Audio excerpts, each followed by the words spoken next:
कोई कोठी बनाता है, बनाने दे।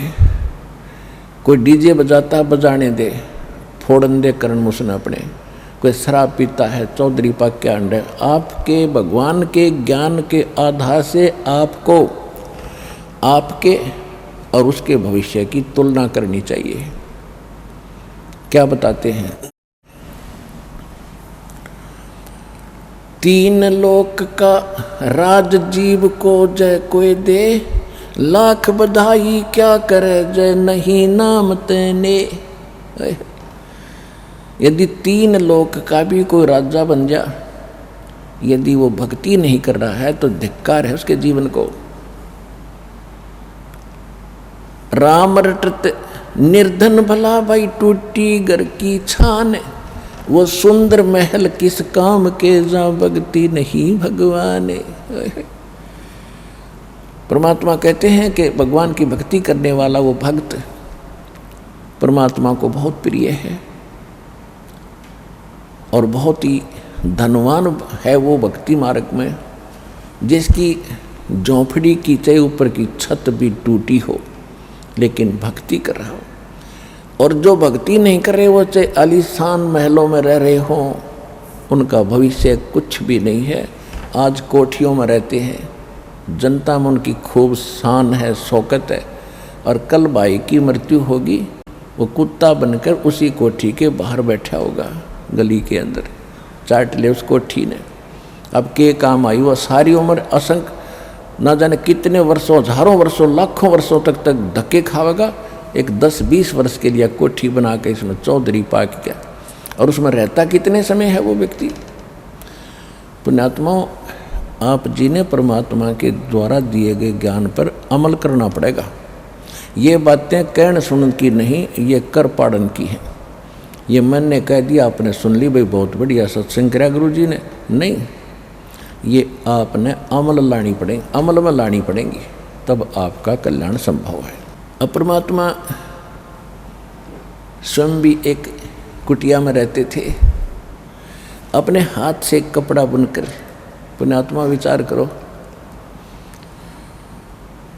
एक थान बनाने में एक पतले से धागे को ऐसे डालना, फिर ऐसे डालना, फिर ऐसे डालना, एक दिन में कितना बना पा सकता है? ज़्यादा से ज़्यादा 1.5 फुट 2 फुट। और परमात्मा ये काम करते थे और उसी से जो मेहनताना मिलता था उससे निर्वाह करते थे, और फिर भी अगर बच जाता था तो उसका दान करते थे, पुण्य में लगाते थे। तो हमें वो इसलिए शिक्षा दे रहे हैं कि आप परमात्मा की सारी क्रियाएं को अपनाओ जो भगवान पाने में सहयोगी हैं।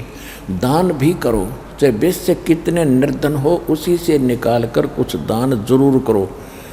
जैसे आप जब इस ज्ञान से पूर्ण रूप से परिचित हो जाओगे, इस मार्ग से, तो फिर आप आनाकानी नहीं कर सकते दान करने में। कैसे? जैसे एक किसान जब फसल बीजनी होती है, जैसे गेहूं का समय आ गया और उसके पास इतना गेहूं है कि परिवार का गुजारा ही मुश्किल से होगा खाने का, तो वो क्या करता है? वो ये नहीं देखता कि अब क्या करूँगा, कैसे बीजूँगा, बच्चे क्या खाएंगे, इसको अगर बीज दिया तो उसको इतना पता है अगर नहीं बीजूँगा तो फिर कति भूखा मर जाऊँगा, आगे भी कुछ नहीं होगा। तो वो चाहे उसने उधार लेकर किसी से बीजना पड़े, वो बीज ज़रूर बीजेगा। और उसके बीजने के बाद भी फिर बहुत सा काम है, वो सारे खर्च भी करेगा और फिर उसके बाद देखो वो मालो माल हो जाएगा।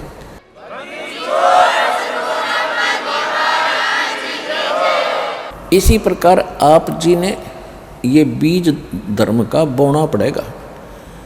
अपने और वाह्यात के खर्चों को कम करके दान में ज़्यादा ध्यान आपने देना पड़ेगा। देते को हर देत है जहाँ तहाँ से आने, अन देवा मांगत फिरे भाई साहेब सुने ना कान। अब एक तो मनुष्य कार में बैठा जा रहा है, एक मनुष्य दिए बाबा दिए बाबा दिए बाबा, और चल चल चल चल चल। तो ये क्या है? उसने पहले दान किया जो आज सुख से जीवन जी रहा, जो यहाँ का सुख है। अरे जिसने दान धर्म किया नहीं, मनुष्य जीवन भी मिल गया, भक्ति उसके पास नहीं, मांगता फिरता है। कहते हैं देते को हर देत है जहाँ तहाँ से आन, और ना दिया फिर मांगते फिरियो, भगवान सुने नहीं कान।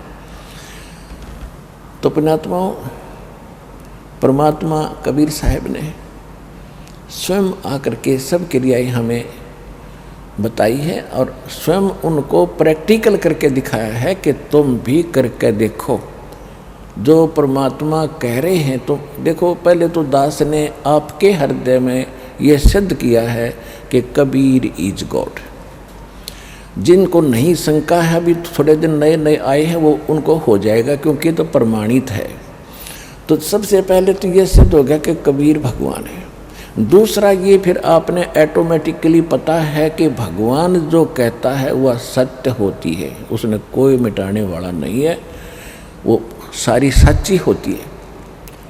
तो जो परमात्मा ने हमें किया है, करके दिखाया है या कहा है, क्या कहा है? चेड़ी चोंच भर ले गई नदी न घट्यो नीर, दान दिए धन घटे नहीं, ये कह रे साहिब कबीर।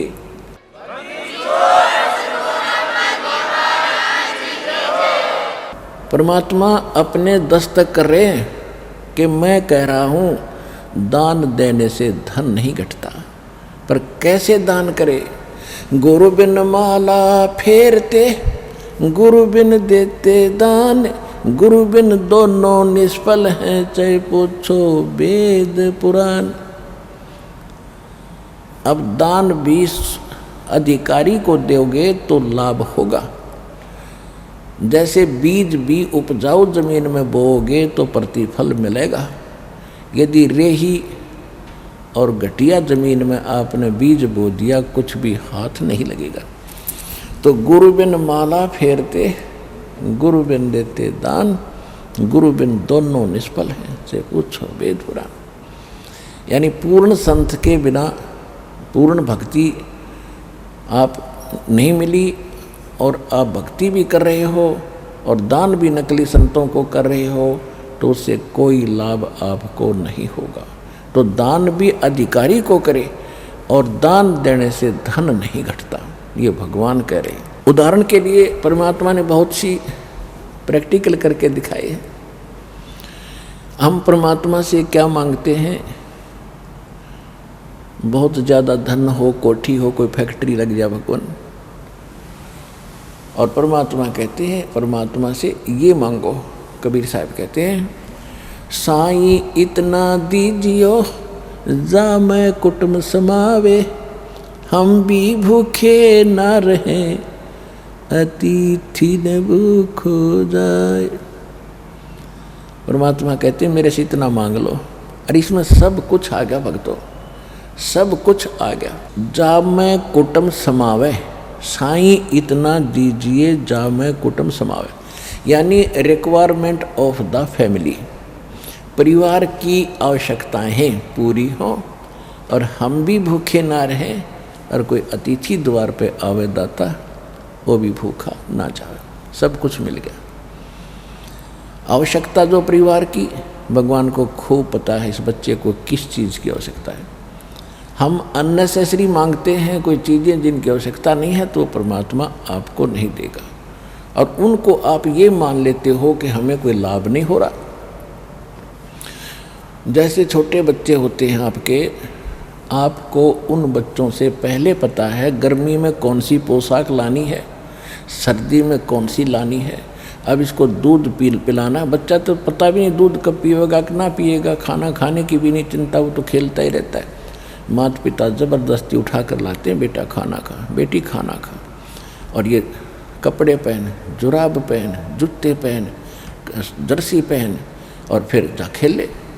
तो इस प्रकार भगवान के आप बच्चे हो गए, आपका जन्म हो गया इस परमात्मा के घर पे। परमात्मा का घर ये सत्संग है, और जिस दिन आपने यहाँ नाम लिया है बेटा या बेटी भगवान के हो गए तुम, उस दिन से आपका जन्म है, डेट ऑफ बर्थ है। उसके बाद आपकी जीवन उम्र गिनती होगी तो कोई तो, किसी का तो आज ही जन्म हुआ है, दीक्षा ली है, किसी का कल, किसी का परसों, ये नवजात बच्चे हैं। और किसी ने 6 महीने, किसी को वर्ष हो गए, किसी को 2 वर्ष, कोई 10 वर्ष के भी हो गए। तो ये सभी भगवान के बच्चे हो गए। नहीं, परमात्मा ने अपने बच्चों की खुद चिंता है, इनको किस चीज़ की आवश्यकता है, और वो आप मांगोगे और वो अनुकूल है तो भी देगा, और ना मांगोगे तो भी देगा। ये भगवान है, इसको सब पता है।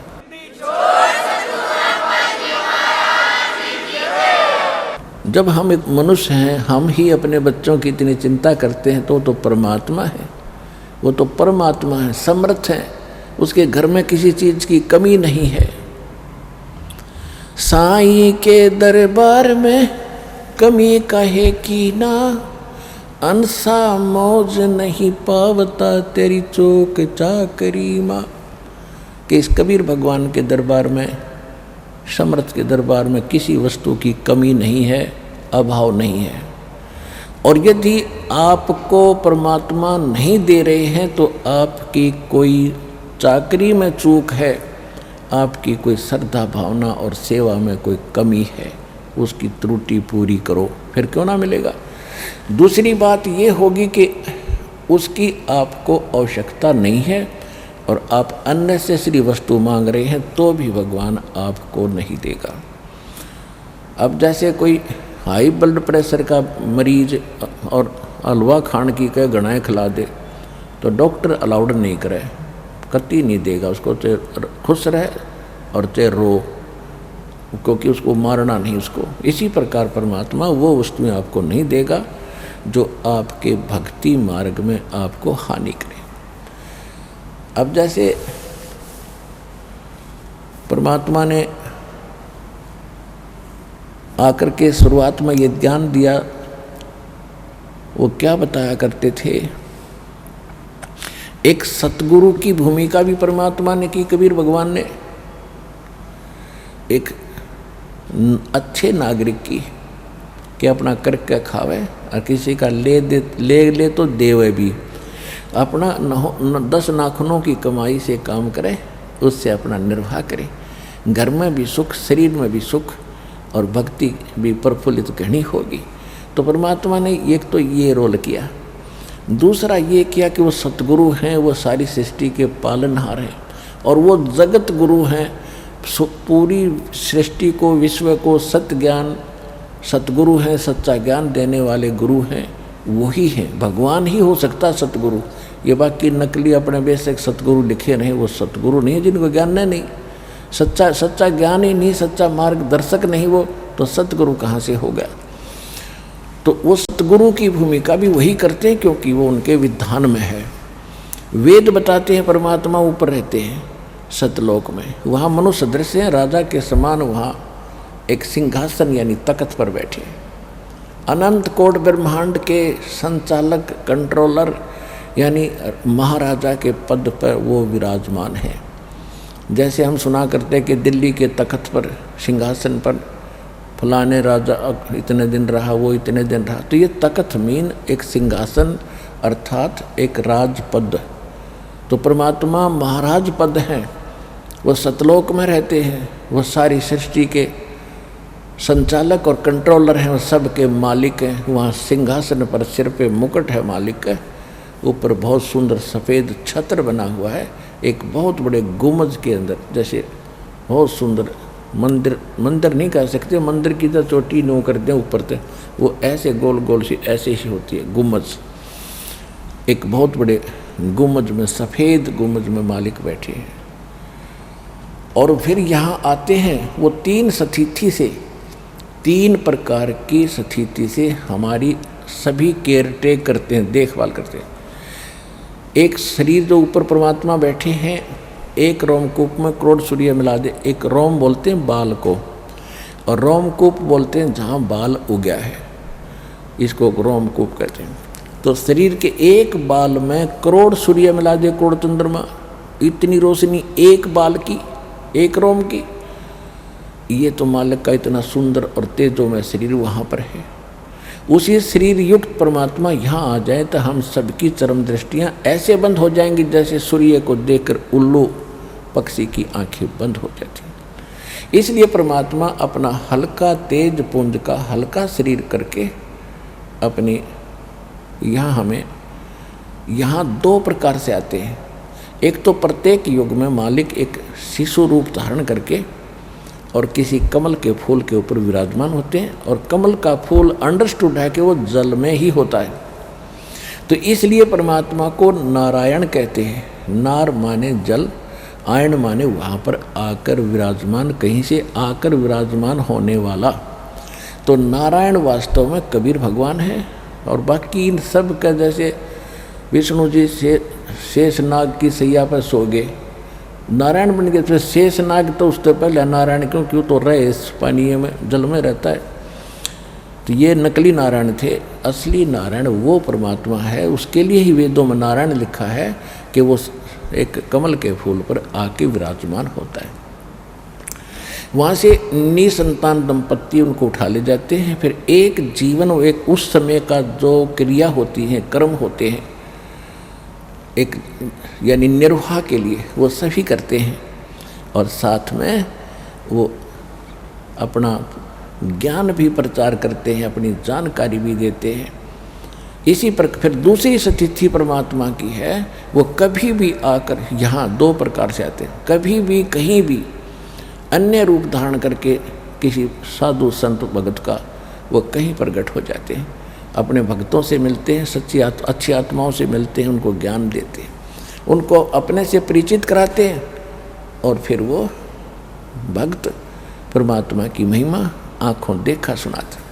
तो इस प्रकार परमात्मा जब भी आते हैं तो एक तो ये क्रिया करते, और साथ में फिर वो ज्ञान भी देते हैं।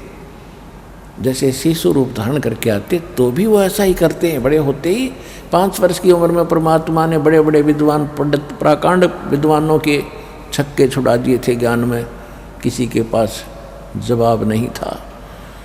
एक ही प्रश्न करते थे परमात्मा इन वेदों के ज्ञाताओं को, कोई देवी की पूजा कर रहा है, कोई ब्रह्मा विष्णु महेश को सुप्रीम बता रहा है। परमात्मा कहते थे कि कौन ब्रह्मा का पिता है, कौन विष्णु की माँ, और शंकर का दादा कौन है, हमको दे बता।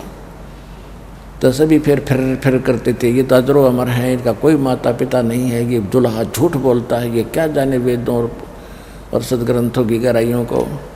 जब तक उनकी दाल गलगी नकलियों की, क्योंकि हम शिक्षित नहीं थे।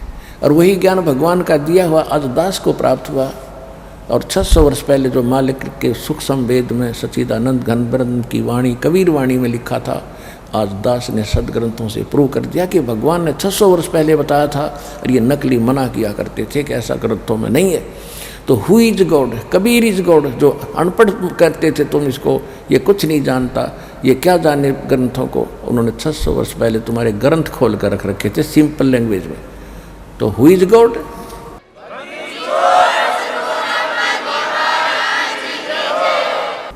तो उस समय परमात्मा, क्योंकि परमात्मा तो परमात्मा ही होता है, उसमें किसी भी प्राणी के प्रति भेदभाव नहीं होता।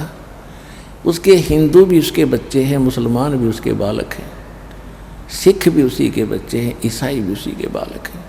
ये नकली इस काल के दूतों ने हमें अलग अलग बांट दिया। पहले तो जाति में बांटा, फिर ऐसे अध्यात्म मार्ग में अलग अलग करवा दिया। अब परमात्मा प्रत्येक को ज्ञान दिया करते थे, हिंदू को भी मुसलमान को भी। वो क्या कहा करते थे कि भी तुम हिंदुओं को भी कहते थे, धर्मगुरुओं को, कि आप अध्यात्म ज्ञान से परिचित नहीं, आप गलत प्रचार कर रहे हो, आप ये अन्य साधनाएं करवा रहे हो, और इन देवी देवताओं की पूजा जो करवा रहे हो ये मोक्षदायक नहीं है। और विशेषकर जो गुरु पद पर बैठे होते हैं उन लोगों को दुख होता है इस बात का कि एक तो तेरी बेइज्जती होगी कि शिष्य क्या कहेंगे कि तुझे ज्ञान नहीं था गुरुजी, और ये सच्चाई ये है। और दूसरा फिर उनकी रोजी रोटी प्रभुता जाने का डर, जिस कारण से ये शुरू से ही, प्रारंभ से ही सत्य ज्ञान के आड़े आते रहे। तो उस समय के धर्म गुरुओं को जो पता चला कि कबीर साहब जो बोलते हैं ये इसमें बड़ा दम है और कॉन्फिडेंस से कहते हैं, और कहीं इन शिष्यों को पता लग गया, क्योंकि भगवान की शरण में जो जाते थे वो दुखी जाते थे, सुखी नहीं जाते थे। कबीर साहब जब आए हुए थे 600 वर्ष पहले, तो कोई भी जो सुखी था वो तो वही अपनी परंपरागत साधनाएं करी, फॉर्मलिटी सी, और अपना माया जोड़ पर लगे रहते थे। और जो दुखी होते थे, कोई आपदा आती थी, संस्कार की, कर्म की मार पड़ती थी, तो वो फिर सब धर्म गुरुओं के पास जाते थे, झाड़ फूक वालों के पास लुटते थे। जब नहीं कहीं आराम होता था तो परमात्मा कबीर जी का कोई शिष्य उनको सलाह देता था कि आप हमारे गुरु जी के पास चलिए, आप ठीक हो जाओगे। तो पहले तो वो नहीं मानते थे, फिर जब सब जगह से हताश हो जाते थे, फिर वहाँ पर मजबूरी में आते थे, और वहाँ आते ही वो सुखी हो जाते थे। तो वो लोग ही मानते थे भगवान को उस समय जो घने दुखी थे और मालिक की शरण में आते सुखी हुए, क्योंकि परमात्मा तो सुख ही देता है। एक समय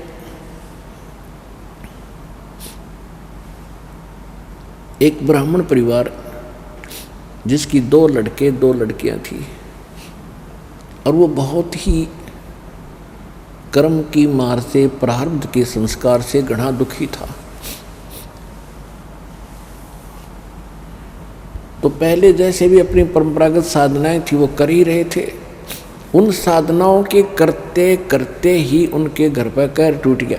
फिर वो चला इधर उधर, जैसे भी कोई झाड़ फूक कराने वाला या कोई साधु संत कहीं किसी ने बता दिया कि वहाँ ठीक हो जाते हैं, वहाँ तालाब में नहाने से ठीक हो जाते हैं, वहाँ ऐसा हो जाता है, तो उसने वो भी सारे जंतर मंतर कर करा लिए और कहीं लाभ नहीं हुआ। और वो ब्राह्मण स्वामी रामानंद जी के शिष्य थे। उन्होंने उस स्वामी रामानंद जी से भी अपनी सारी क्रियाएं कर ली जो उन्होंने संकट निवारण के लिए बताई थी। एक दिन परमात्मा कबीर जी 5 वर्ष की आयु में रामानंद जी को के साथ उनकी गोष्ठी हुई थी, जो आपको बहुत बार बता रखी है, लेकिन आज विषय दूसरा है।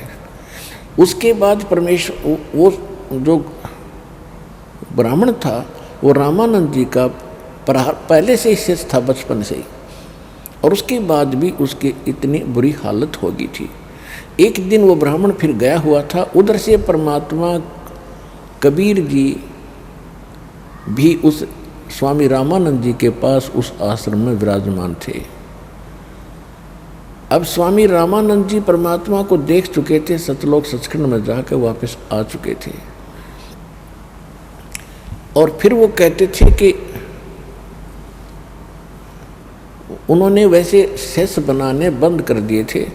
परमात्मा कबीर साहिब की जो उस लीला से परिचित हुए थे, लेकिन परमेश्वर कबीर जी ने कहा था कि आप अभी गुरु पद पर बने रहो, अभी इसको डिस्क्लोज ना करो, बंद ना करो, नहीं तो हमारा सारा काम बिगड़ जाएगा। क्योंकि आने वाले समय में लोग ये कहेंगे कि कबीर जी का कोई गुरु नहीं था, आप मेरे गुरु बने रहो। तो परमात्मा ने दृढ़ता से कहा था और प्रतिज्ञा जो आई थी, तब रामानंद जी विवश होकर फिर गुरु पद पर बने हुए थे। और कबीर जी भी जाते थे, उधर से रामानंद जी के कुछ दुखी सुखी शिष्य भी आते थे। तो वो ब्राह्मण रामानंद जी के पास गया। रामानंद जी ने कहा, रामानंद जी से उसने अर्जी की कि महाराज, आप जी ने मुझे जो भी क्रियाएं बताई थी मैंने सारी कुछ कर ली, और घर में दुख ज्यों का त्यों बना हुआ है। स्वामी रामानंद जी ने कहा कि भाई विपर, ये आपके प्रारब्ध का कर्म है, यानी आपकी किस्मत में लिखा हुआ है, और ये कभी समाप्त नहीं हो सकता। बेट भाई, भक्ति अपना करता रहे और कर्म भी भोगने से ही समाप्त होगा। उसने प्रमाण भी दिए कि एक समय शुक्राचार्य यानी राक्षसों के गुरु से प्रहलाद ने पूछा था, उसने भी यही बताया था कि भाई कर्म तो राजा भोगने से समाप्त होते हैं, और ये प्रतीक समझ ले, आपके ऊपर दुख आया है तो आपके पाप कम हो रहे हैं, आपको सुख प्राप्त है तो आपके पुण्य कम हो रहे हैं।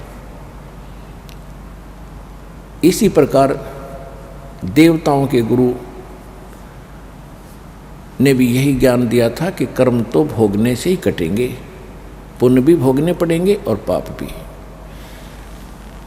तो इस तरह शिक्षा देकर, दीक्षा देकर के उस दुखी व्यक्ति को वो संतुष्ट करने की चेष्टा स्वामी रामानंद जी कर रहे थे। तो परमेश्वर कबीर जी सुन रहे थे। परमेश्वर कबीर जी ने कहा कि स्वामी जी, और साथ में और भी कई विद्वान ब्राह्मण आए हुए थे, कुछ श्रोता भी बैठे जाते थे दर्शनार्थ, अन्य विद्वानों के भी विचार सुनने के लिए। तो परमेश्वर कबीर जी ने कहा खड़ा होकर के, हे गुरुवर, आपका दास एक प्रश्न करना चाहता है। हाँ करो बच्चा, करो। भगवान के परमात्मा का विधान है वेद, और वेद में जो लिखा है वो सारा सत्य है। आप स्वयं भी प्रचार करते हैं, हाँ बिल्कुल सत्य है, वेद में जो लिखा भगवान का विधान है बिल्कुल सत्य है। तो परमेश्वर ने कहा कि यजुर्वेद अध्याय नंबर 8 के मंत्र नंबर 13 में ये स्पष्ट किया हुआ है कि चाहे कितना घोर कष्ट भी हो, कितना दुख हो जीव का, भगवान की सत भक्ति से वो समाप्त हो सकता है। अब रामानंद जी ने घोट रखे थे वेद पर, याद नहीं थे मंत्र। यही बीमारी पड़ी रही कि हम कहते वेद पढ़ने पर भेद न जान, ये बातें पुराने 18, और फिर जड़ पत्थर की पूजा करेंगे, भूल गए सिरजनहारा। तुमने वेद खाक पढ़े क्या? वेद पढ़े जब तुम फिर पत्थर की पूजाएं पर लगे हुए हो, तुमने वेद पढ़ा नहीं। गीता और भागवत पढ़े ना बुझे शब्द ठिकाने नु। गीता और भागवत पढ़ते हैं, जो वास्तविक ज्ञान है, यथार्थ भक्ति मार्ग है, उनका वास्तविक अर्थ क्या है, इसकी तरफ किसी का ध्यान नहीं। तो स्वामी रामानंद जी ने उसी समय यजुर्वेद खोला, क्योंकि संस्कृत में थे, हिंदी नहीं हुई थी, पढ़ के रख दिया चुप करके। क्योंकि भगवान के सामने ये कहे, उस समय तो वो ठीक हो चुके थे, तो कहा ये देख लिया कि सचमुच ऐसा वेद में लिखा है। तब कहा कि ऐसा कौन सी विधि है जिससे ये पाप कटते हैं।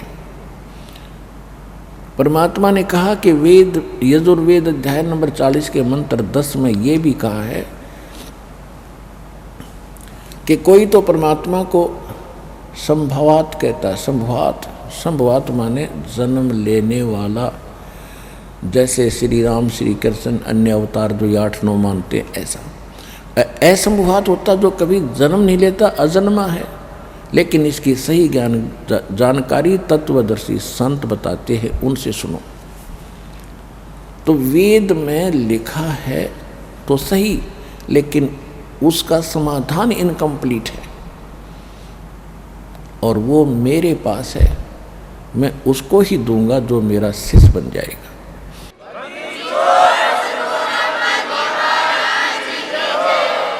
अब कबीर साहब उठकर चले गए। कुछ देर के बाद, चर्चा होने के बाद, वो ब्राह्मण वहीं बैठा था जो कर्म की मार से दुखी था, प्रारब्ध के कर्म से दुखी था। पूरा परिवार जो है ना कर्म ने सता रखा था। उसने पूछा स्वामी रामानंद जी से, जी ये कौन थे? स्वामी रामानंद जी ने बताया कि ये, अब क्या बताऊं मैं, इनकी आइडेंटिटी बता भी नहीं सकता, और बताऊंगा तो तुम्हारा यकीन नहीं हो सकता। ये नीरू के घर आए हुए, जुलाहे के घर आए, ये परमात्मा है। अब इसने जो वेद का श्लोक बताया मुझे, मैं सारी उम्र खोदी मैंने पढ़ते न, मैं 120 साल का हो गया और मुझे नहीं पता था वेद में ये मंत्र है भी कि नहीं। और मुझे चारों वेद कंठस्थ याद हैं, लेकिन मैंने घोट रखा है, उसमें नहीं पता लिखा क्या। और ये जुल्हे के घर लीला कर रही। अब उस पंडित जी ने के सामने ये मर्यादा यानी ये समस्या खड़ी होगी, मैं ब्राह्मण और वो धानक है, वो जुलाहा, वो शूद्र, और इतना दुखी। 1 महीना तो उसने इसी उधेड़ बुन में लोक लाज में खो दिया। एक दिन उसको वो जा रहा था, परमात्मा सत्संग कहीं कर रहे थे, एक वाणी उसके कानों में पड़ी, कुलकर्णी के कारण लोक लाज के कारण ये हंसा गया बिगो, तब ये कुल क्या कर लेगा जब तू 4 पाया का हो। एक वाणी परमात्मा ने बोली और बताया कि भाई आज तो कोई व्यक्ति लोक लाज कुल की मर्यादा के कारण भक्ति से वंचित रह जाते हैं, और फिर ये कुल तेरा खानदान के व्यक्ति तुझे क्या सपोर्ट करेंगे, क्या तेरी सुरक्षा करेंगे जब तू 4 पाँव का बनकर बैल पशु पक्षी गधा बनकर खड़ा हो जाएगा। इसलिए भक्ति कर लो, ये समय थोड़ा है। उसी समय उसकी बुद्धि पर जो पड़ी हुई वह मिट्टी थी हट गई और सत्संग में आकर बैठ गया। अब सत्संग में आने के बाद फिर उसने बहुत से विचार सुने हैं। वहाँ बैठे भक्त कुछ थे 50-100, उनने बताया कि मैं ऐसा दुखी था, मैं ऐसा दुखी था, मैं ऐसा दुखी था, मैं ऐसे ठीक हो गया, बड़ी दया करिए। तो परमात्मा उतरे। अब उस ब्राह्मण की अकल ठिकाने आई, भगवान के चरणों में गिर गया। परमात्मा ने कहा, भाई देखो विपर जी, भक्ति करो, मैं मंत्र दूंगा, मैं कोई झाड़ फूक नहीं करता, मैं आशीर्वाद देता हूँ, आशीर्वाद से मैं अपने कोटे से कुछ राहत तुम्हें दूंगा। भगवान की शक्ति तेरे अंदर यानी कुछ पुण्य तेरे में डालूंगा, उसके बाद तूने भक्ति करनी पड़ेगी और भक्ति से लाभ होगा। जो मंत्र मैं दूंगा वो पाप नाशक होगा, आपके प्रारब्ध के कर्मों का भी नाश कर देगा। तो उस भक्त ने नाम लिया, उसको तो उसी से में राहत महसूस हुई।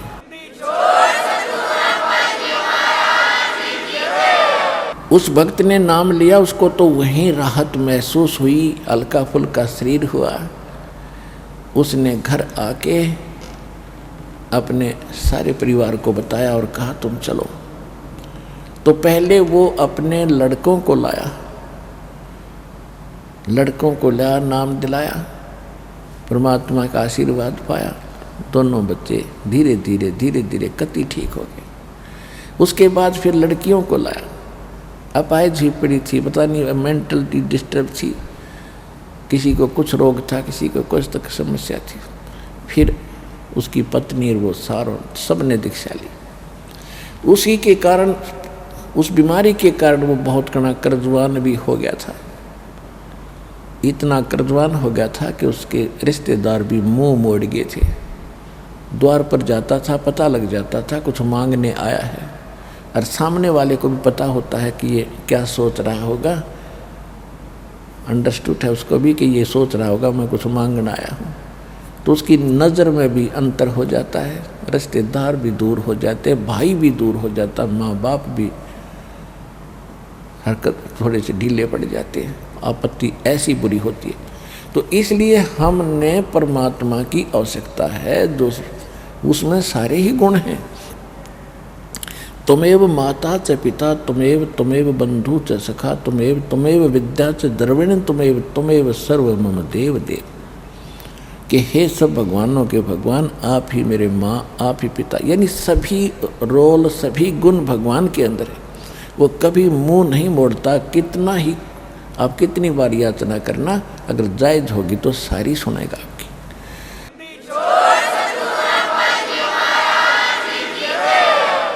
वो कति सुखी हो गया और भगवान को क्या देर लगे है। सच्ची भक्ति करने वाले के साथ रहता भगवान। जो बच्चा गौ की नजर में यो साईं को संत, और भक्तों के पीछे फिरे वो भगत वत्सल भगवंत। आपके ऊपर मालिक की ऐसी दृष्टि रहेगी जैसे गाय चारा चर रही होती है और बच्चा बंधा हुआ होता है, तो कोई अन्य पक्षी पशु उसके पास आता है तब माँ गाय दौड़ कर आती है उसकी सुरक्षा के लिए, एक नज़र अपने बच्चे पर रखती है। तो इसी प्रकार कहते हैं जो बच्चा गौ की नज़र में यूँ साईं को संत, यानी अपना जो भक्त, आपने दीक्षा ले ली, आप आज से भगवान के बच्चे होगे और आपके ऊपर ऐसी नज़र रहेगी भगवान की जैसे गाय अपने बच्चे पर रखती है और काम करते करते भी।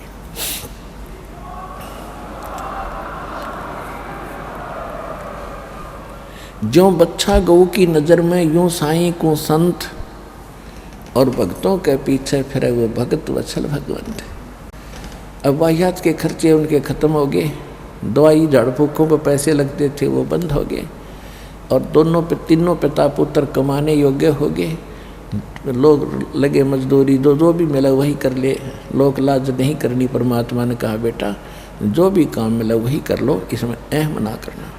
तो कुछ ही दिनों में ऋण मुक्त हो गए, सारा परिवार सुखी।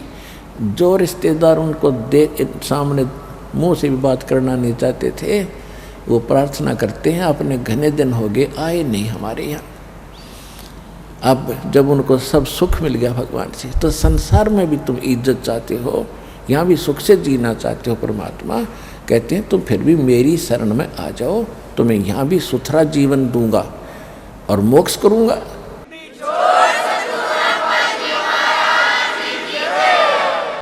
इसी प्रकार घने भक्तों को परमात्मा ने सुख दिया। एक जगह नहीं, एक दिन में 1000 जगह प्रकट होते थे कबीर भगवान, किसी रूप में, कहीं किसी साधु रूप में उनको ज्ञान देते थे, कहीं पर भी खड़े हो जाते थे और अपनी अमृतवाणी सुनाना शुरू कर देते थे। जैसे आत्मा को परमात्मा की चाह सभी को है, और जहाँ भगवान की चर्चा होती है तो आत्मा एकदम उमड़ के आती है। जैसे आपने मदारी देखे होंगे, कहीं खड़े होकर डुगडुगी बजाने लग जाते हैं, 100-200 इंसान इकट्ठे हो जाते हैं, फिर अपना तमाशा देखकर पैसे लूट कर चले जाते हैं। परमात्मा ने वही तरीका अपनाया।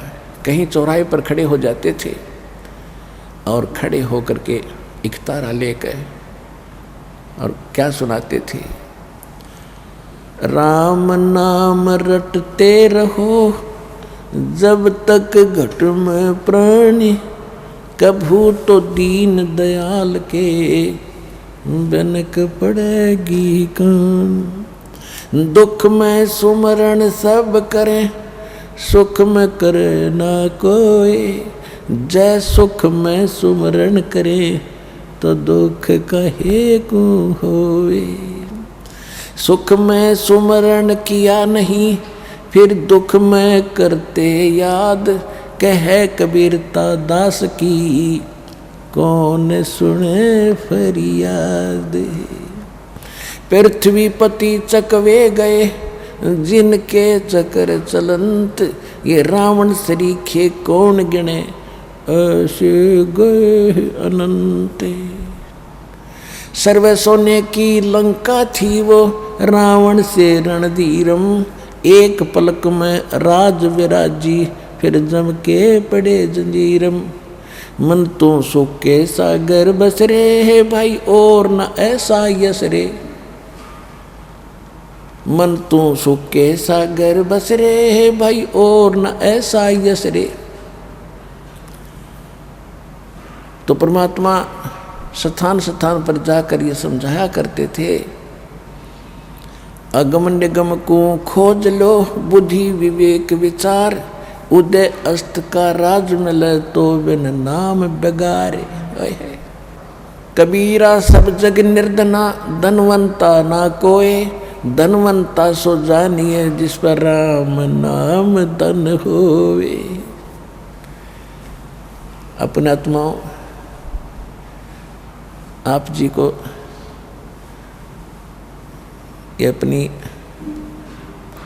आप जी को ये ज्ञान होना चाहिए कि आप कितनी पुण्यात्मा हैं, क्योंकि लाल की कीमत जौहरी जानता है। लाल को अपनी कीमत का स्वयं पता नहीं होता।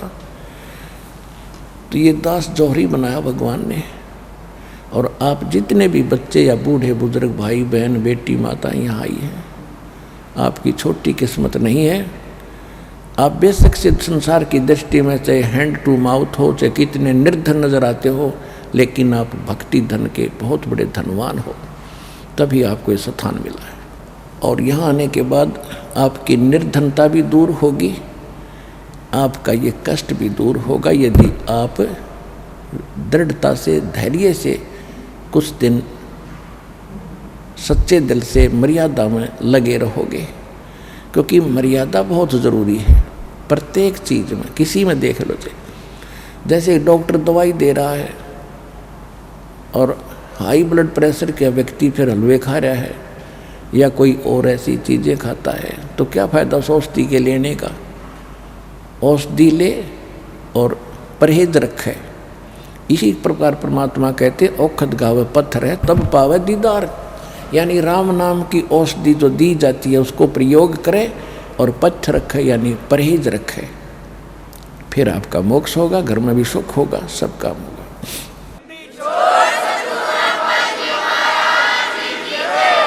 तो इस प्रकार परमात्मा के बहुत घने शिष्य हो गए थे। अब कोई वहाँ परमात्मा के दरबार में दुख, जो परमात्मा वहाँ सत्संग करते थे, कहीं खड़े होकर किसी वृक्ष के नीचे बैठ जाते थे, तो वहाँ कोई दुखी आता था, भगवान के दर्शन मात्र से, सत्संग सुनने मात्र से उसको बहुत राहत हो जाती थी। फिर चरणों में गिरते थे, आशीर्वाद लेते थे, बिल्कुल स्वस्थ हो जाते थे, फिर दीक्षा लेते थे। इस प्रकार परमात्मा के 64 लाख शिष्य हो गए थे। 5 वर्ष की आयु में परमात्मा सत्संग करने लग गए थे, 5 वर्ष की आयु में। और बड़े बड़े ऋषि ऋषियों को फिट्टे मुँह कर दिया था कबीर परमात्मा ने। यानी 1398 में मालिक प्रगट हुए थे और यानी 1403 में रामानंद जी, जो वहाँ के प्रकांड विद्वान माने जाते थे, वेदों और गीता के मर्म ज्ञाता प्रसिद्ध थे, उसके छक्के छुड़ा दिए थे। और उसने उनको विवश होना पड़ा था ये कहने के लिए, मैं तुम स्वामी में बाल बुद्धि, कर्म भरम कियो नाश, और गरीबदास तुम पूर्ण पुरुष, मेरा हो गया दृढ़ विश्वास। तो इसी प्रकार परमात्मा के 64 लाख शिष्य और एक धानक के, एक जुलाहे के, एक गरीब, एक निर्धन के, अछूत के, जिसको हम सारी उल्टी उपमा दे रहे थे, और उसके इतने शेष होना, तो हमारी बुद्धि पर पत्थर पड़ रहे थे। हमने भगवान का पता ही नहीं था।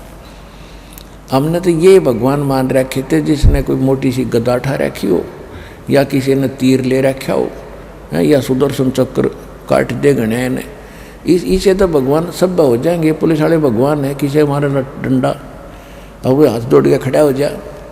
पहले समय में तो ऐसा ही होता था। तो ये भगवान नहीं होते, इनसे हटकर होते हैं जो अच्छे। जैसे पुलिस वाले हैं, पहले एक बुरा हाल कर रखा था जनता का जब गुलाम था भारत, लेकिन वो पुलिस अलग डिपार्टमेंट है, जो हथियारों वाले हैं वो अलग हैं। राजा तो बगैर हथियार के रहता है, वो स्वयं हथियार नहीं उठाता। तो इसी प्रकार हमारे जो भगवान थे वो समर्थ थे, वो उनको हमने भगवान मानना नहीं। जिसके हाथ में डंडा उसने सारे भगवान मान लिए, सारे राम राम करे।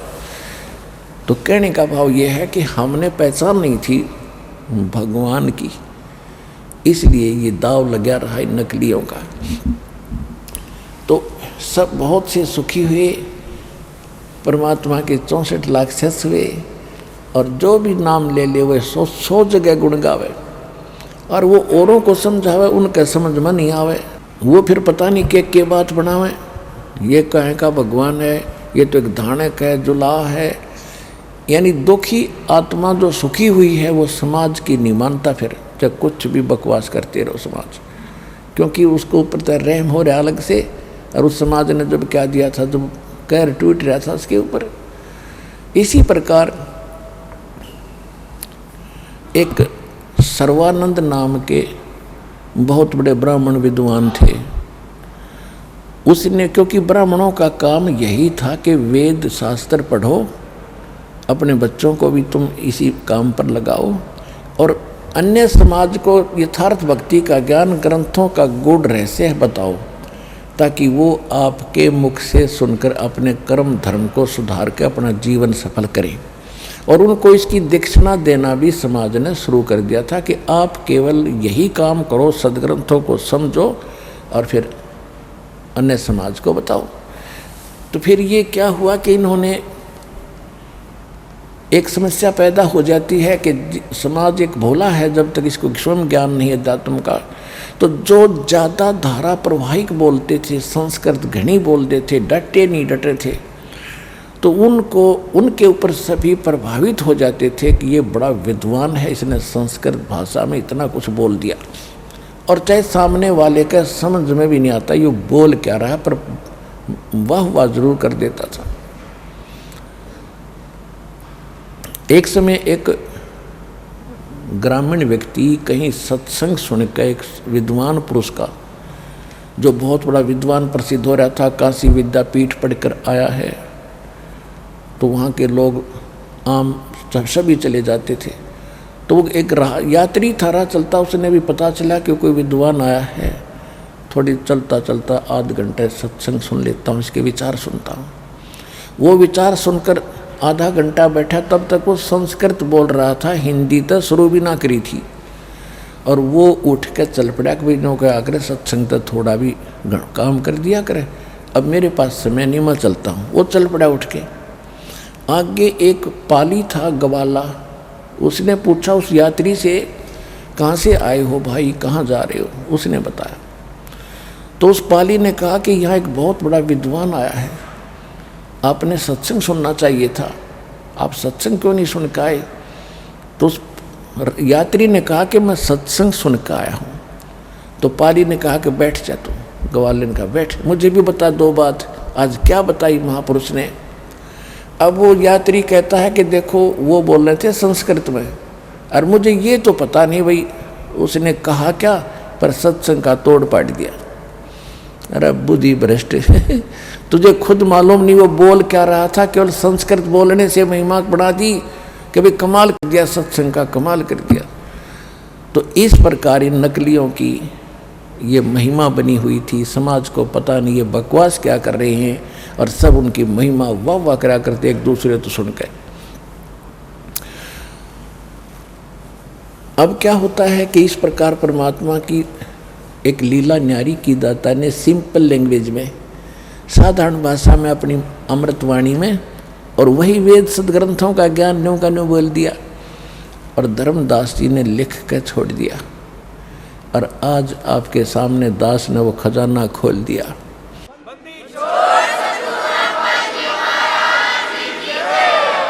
इसी प्रकार वो सर्वानंद, जिसने चारों वेदों को कंठस्थ, 18 पुराणों को कंठस्थ याद कर रखा था, और ये एक दूसरे के साथ शास्त्रार्थ इसलिए करते थे कि वो फेल हो जाए, मैं प्रभु हो जाऊँ, मुझे घनी दक्षिणा हो। तो इसलिए इस दृष्टिकोण से वो काफ़ी विद्वान ब्राह्मणों के साथ उसने शास्त्रार्थ किए, यानी आध्यात्मिक ज्ञान चर्चा की।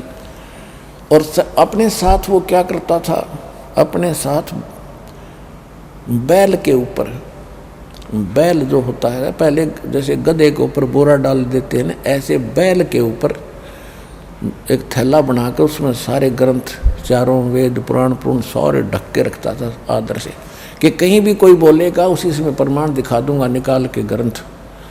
इस दृष्टिकोण से तो उसने सभी विद्वानों को, आसपास के विद्वानों को पराजित कर दिया।